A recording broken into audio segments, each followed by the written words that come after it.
Section 1. You will hear the secretary of a social club telephoning a tourist information office to get information for a group visit to the town of Tidborough. First, you have some time to look at questions 1 to 6.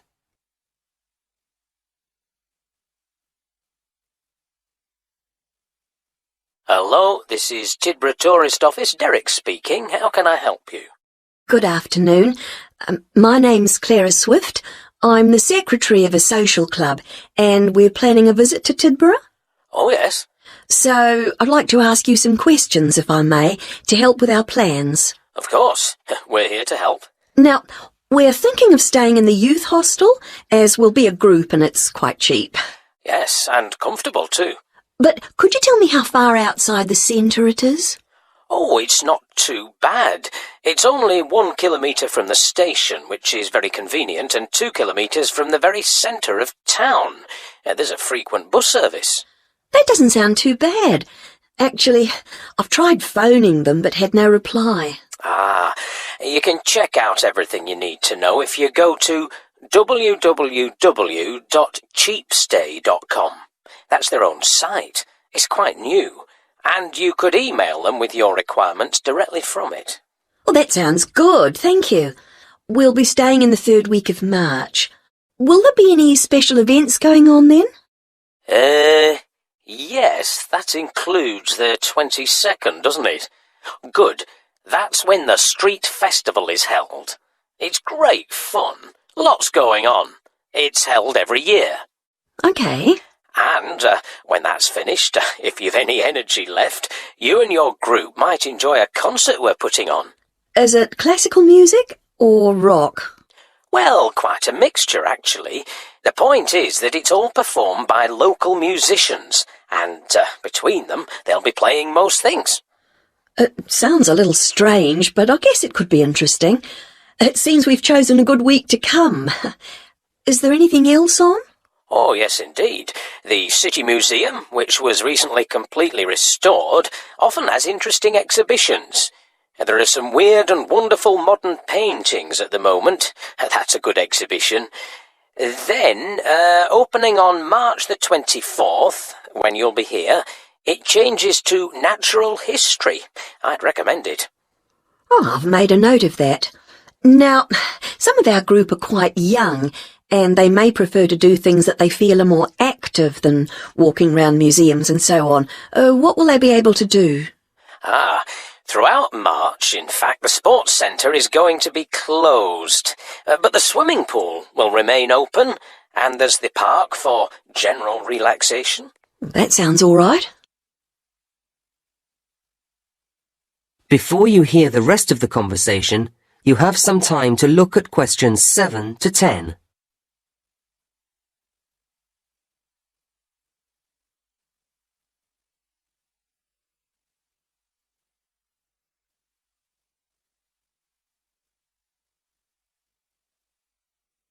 Now listen and answer questions 7 to 10. And were you planning to go on any excursions while you were here? Yes, I was going to ask you. I gather there's a very picturesque train journey out along the coast? The Beach Express. Yes, it's lovely. It's an old-fashioned train. Not an express at all, in fact, but it chugs along, giving you marvellous views. Does it go often? No, it's just a tourist special, really. But it sets off in the morning at 9:30, and it's very popular, so I'd get there no later than 9:15 if I were you. The station opens at 9, so you can get a coffee or something while you wait. It sounds lovely. And for tickets? Well, as I say, it may be crowded at the station, so it's probably more convenient to get them beforehand from us at the tourist office. The youth hostel may sell them too. You'd have to check that. OK, I will, thanks. How much are tickets? £5, although students get 20% off, and if there are more than 10 of you travelling together, you get 15% off, so it's very reasonable. Yes, that's not too bad. And is it a long ride? Not really. I think it's about 3 hours actually in the train. You'll be back for lunch about 4 hours later. It stops twice for half an hour so you can stretch your legs, have a little stroll on one of the beaches. I see. Well, you've been very helpful. Thank you. Not at all. I hope you enjoy your visit. Contact us any time. That is the end of section 1. You now have half a minute to check your answers.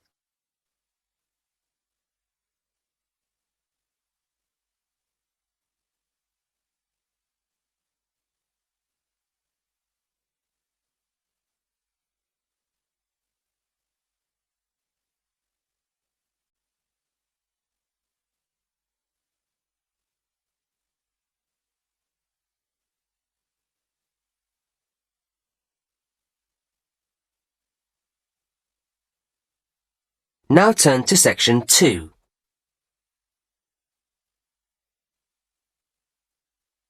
Section 2. You will hear a director of Hawkins, a large department store, giving an introductory talk to a group of temporary staff on their first day at the company. First, you have some time to look at questions 11 to 13.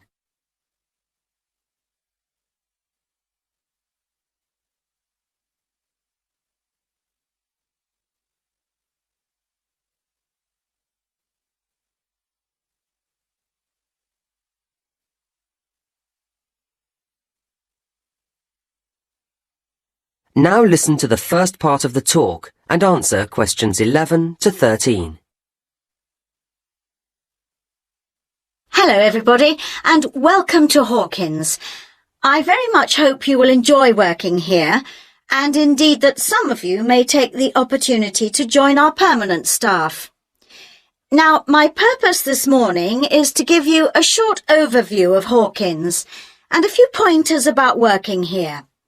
Then I'll hand over to Celia, Head of Human Resources, to begin the training proper.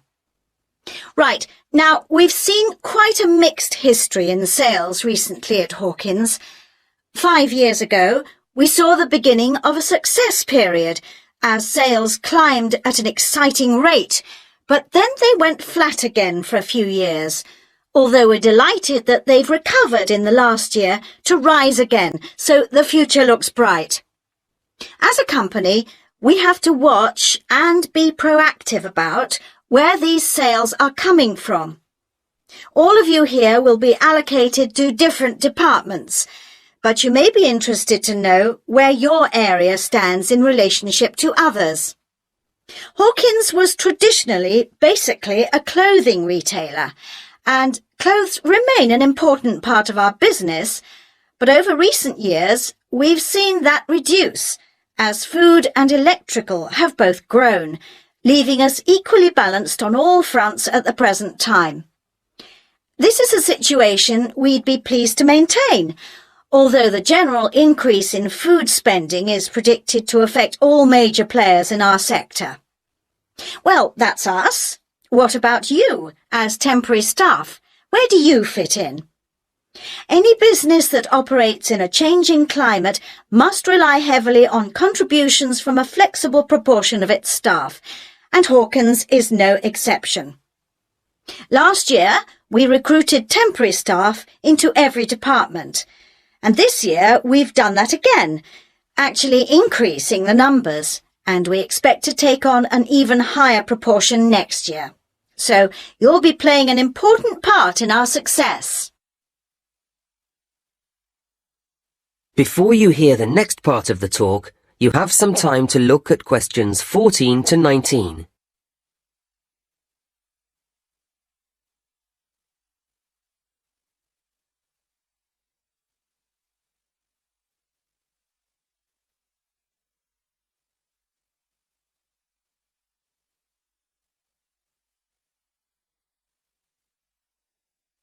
Now listen and answer questions 14 to 19.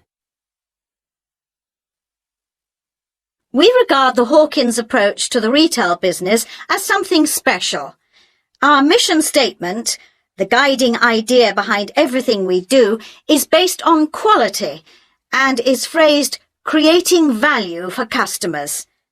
And this belief applies to every customer and every purchase, however large or small. Happy customers means good business for us, and your main aim must always be to keep customers happy. If any kind of problem or complaint arises, don't try to resolve it yourselves, or simply leave it to a colleague, but get the assistance of your line manager. It's his or her responsibility to sort it out.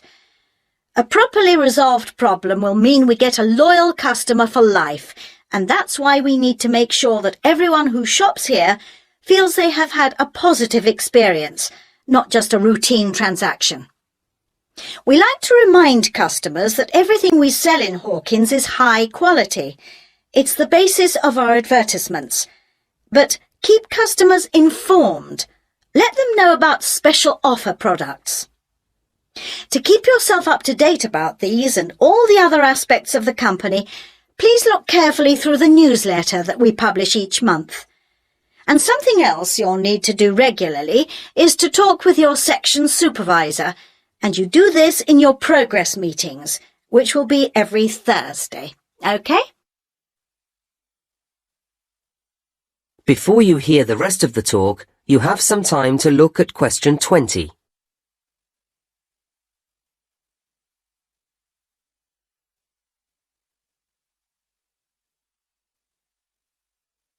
Now listen and answer question 20.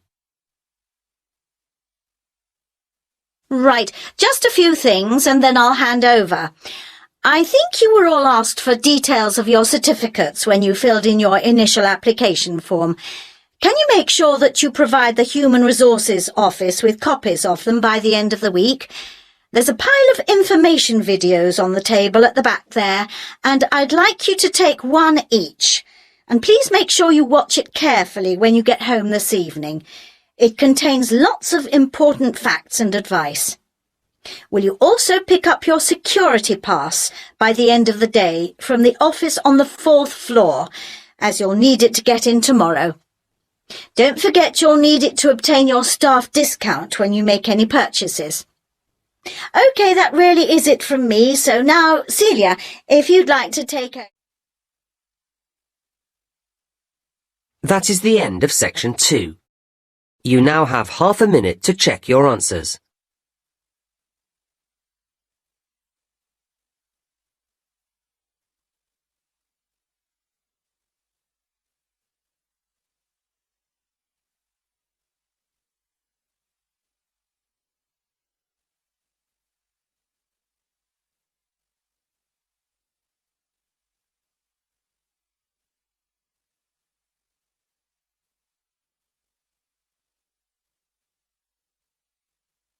Now turn to section 3.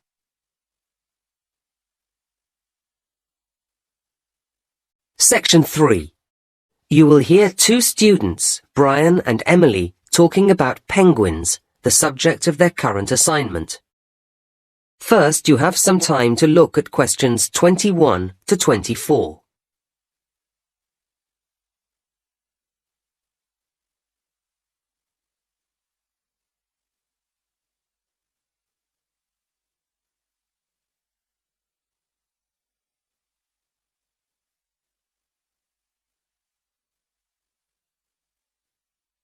Now listen to the first part of the conversation and answer questions 21 to 24. So, Brian, how have you been doing with your reading on penguins? Not too bad, Emily. And you? Yeah, okay. I hadn't realised there were so many differences between the various types of penguin. No, nor had I. Anyway, I started with the Gen 2. And me with the rockhopper. And it turns out they're rather cautious. Not scared of swimming, I trust. Oh no, but they don't like going about at night. Scared of the dark, I suppose. And if they're climbing over some rocky landscape, they'll only jump if they have to. And even then, they'll look carefully down and spend time deciding whether to or not. Is that common? I don't think so. The rockhopper will have a quick look if it's somewhere they haven't dropped down before, but they don't seem timid. In fact, they're pretty determined, And if they're trying to get up somewhere, they grip onto the stones with their slightly hooked bills, as well as their nails when the surface gets very steep. Nothing stops them. Interesting. Because the other type I looked into, the Magellanic, tend to stick to the beach rather than going inland. So you see them walking along with their flippers at their sides or a bit forward. If they come across something they haven't seen before, they cock their head first to one side, then the other, peering out of each eye in turn, as if they don't quite believe anything until they've double-checked it. And then, when they call to each other about anything, they arch their backs strangely first, before making a very loud noise indeed. Oh, because the king penguin stands very upright when it calls. And they have the longest flippers, which they hold towards the ground, as if they're worried about falling over. But it's quite dignified too. I think they're my favourite type. Uh-huh. Now you have some time to look at questions 25 to 27.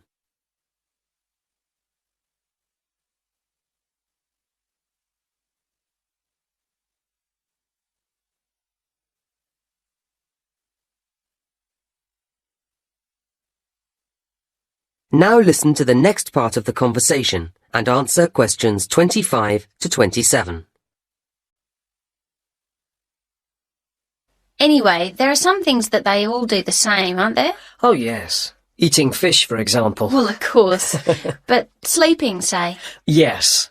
Occasionally you might see one stretched out flat in the sun for a snooze. But normally you see them standing at night, even though they're sound asleep. It seems odd, doesn't it? And then they're all liable to get aggressive if they feel invaded, aren't they? Yeah, not quite so sweet then. And with the rock hopper... The one with the distinctive black and yellow feathers on its head. That's the one. If it gets annoyed about something, then the black feathers on the head point upwards, and the yellow feathers stick out. It all makes it look bigger or tougher. I wonder how often they get annoyed. Well, I don't know about annoyed, but they've plenty to get frightened of. They've got predators in the water, and on land, well, in the sky anyway. Oh yes, the great skewer bird. It's after the eggs. So the penguins have to keep a careful watch for the skewer all the time, especially when they're nesting. They can spot the white patches in its wings, can't they, as one flies over? Yes, and then they sit very closely on the eggs to protect them. Not an easy life, really. No. Now you have some time to look at questions 28 to 30.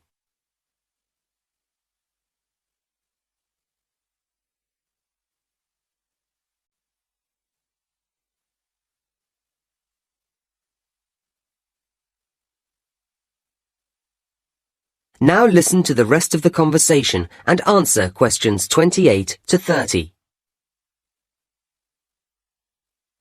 So what else have we found out? Well, I was interested to see that although they nest individually, they always go into the sea together, in large numbers. Even though it might make them more obvious to predators. That's the price to pay for the best way to find food. It means a bigger catch from each trip. I see. I watched a video too, just showing them on the beach, and I was struck by how calm they seemed to be. I thought they might have looked frightened. Perhaps it's because there are so many of them. Maybe that gives them a sense of security. In fact, all the types have a social nature.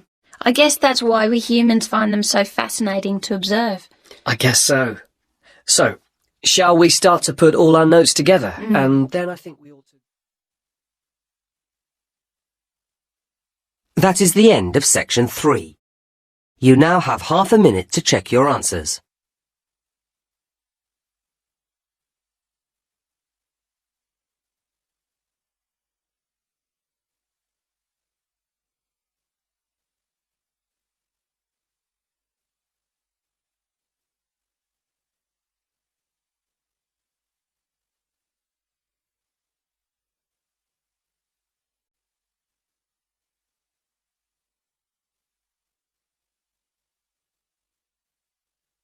Now turn to section 4.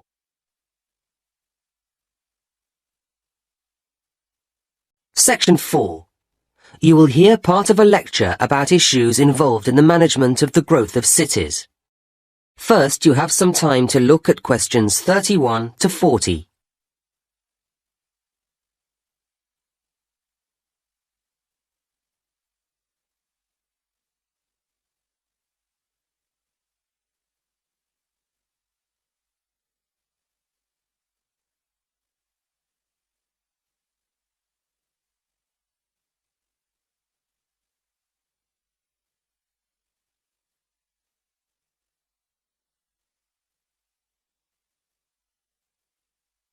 Now listen to the lecture and answer questions 31 to 40.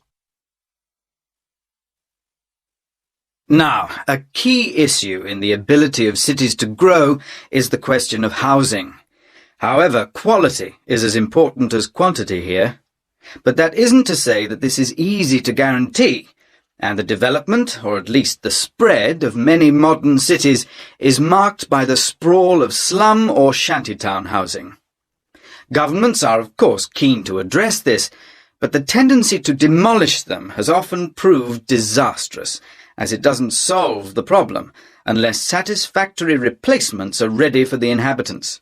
What I'm saying is that suitable housing projects have to be lined up to accommodate these otherwise displaced people. And suitable is the key word here. All too frequently, there isn't real consultation, only token gestures. If the residents aren't fully involved, they are unlikely to find the resulting development appropriate to their needs. People need to feel reasonably independent, and strategies for providing accommodation schemes work much better if an approach rooted in self-help is applied. People value things more when they have been part of bringing them into being. At the same time, residents can't do everything for themselves, or not well enough anyway, and so governments need to accept that a number of services will always have to be laid on. These would include electricity and water and so on. From the other side, residents need to feel able to commit. Migrants are essential to the growth of cities, bringing rapid increases in population, skills, and income. But they need to have a sense of security, of long-term commitment to the city, if they are to invest money in building or buying houses. Developing this sense of commitment isn't straightforward, and it takes time. It's complex and involves several factors. People need to feel they belong, and unfortunately too many governments fail to appreciate that community values are a crucial component of that. Sadly, there are too many housing schemes which don't work. People drift away, or the whole place becomes crime-ridden. It's easy to be wise after the event, but it is worrying that a lot of housing is put up without analysis having been carried out to examine how much employment is going to be available for people.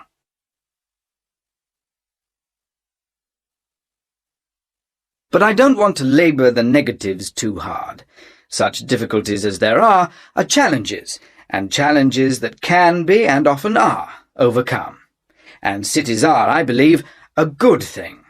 Urbanization, the process of developing cities and the societies that comprise them, may not be everyone's dream, but it has a huge impact on the economy, and also benefits each and every person's freedom. Furthermore, the sheer volume of people means that work can be differently distributed. In villages, people need to be multi-skilled in order to be autonomous, but in cities, you can see the evolution of a variety of specialist activities, and this means people live in a more sophisticated way. It's not only tangible phenomena. There are all sorts of other equally important benefits too. Residing in cities brings us face to face with many different ways of thinking or going about things, and this increases our degree of understanding, something which is hard to measure in scientific terms, but which surely makes better people of us all. Right, well, now I'd like to turn our attention to the suburbs. That is the end of section 4. You now have half a minute to check your answers.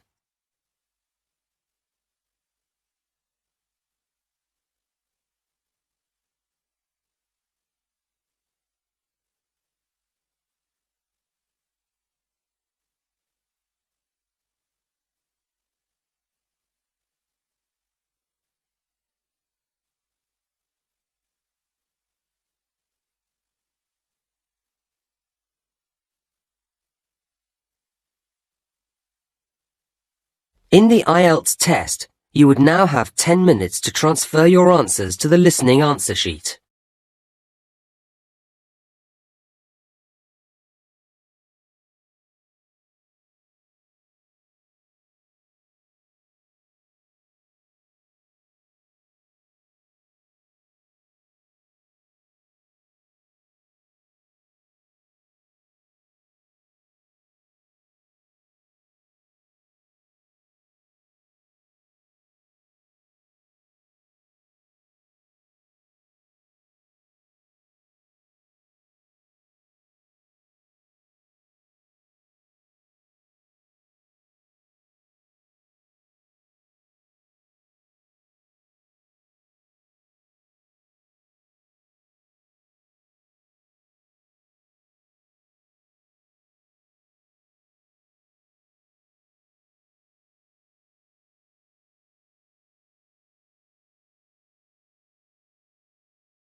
Thanks for watching. Here are other 2 videos. You can watch them as well. And if you haven't yet subscribed my channel, please subscribe it and hit the bell icon for my upcoming videos, and share these all videos among your friends.